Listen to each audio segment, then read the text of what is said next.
Ms. Statzler made a lot of allegations in her statement, a lot about violence and various things. And ultimately, that's what started this whole event.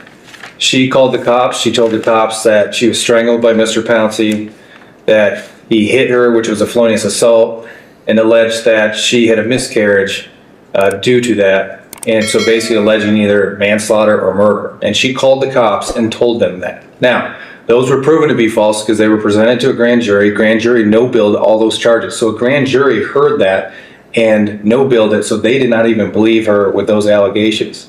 But at that point, the cops obviously have to respond and investigate, which they do. And Ms. Statzler, while they're at the house, tells Mr. Pouncey, I just called the cops and they're on their way. And Mr. Pouncey knows she made these allegations, very, very serious allegations. Now, this is an individual you know from the PSI. He did serve 13 years on the manslaughter. He was currently on parole, and he fully admitted in the PSI that he was under the influence of ecstasy, marijuana, and alcohol. So he certainly wasn't in the right mindset. But this is a person that knows the allegations are false that she's making to the police.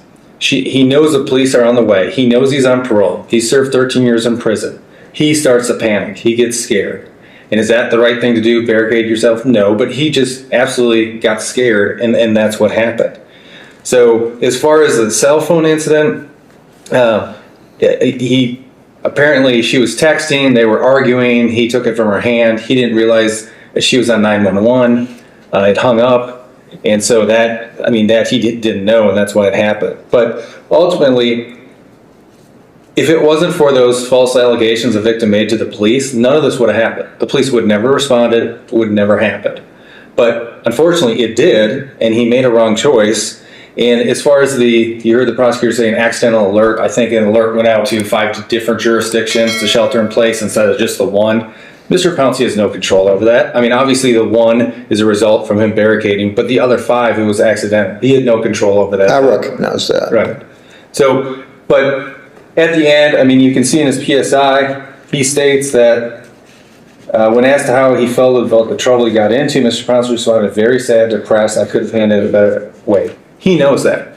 But if you put yourself in his mind at the time, when he knows the police are coming, he spent 13 years in prison, he's under the influence, and he knows these allegations are false, and he's panicking. That was the mindset he was in. It's not right, it's not a defense, but that was the mindset he was in.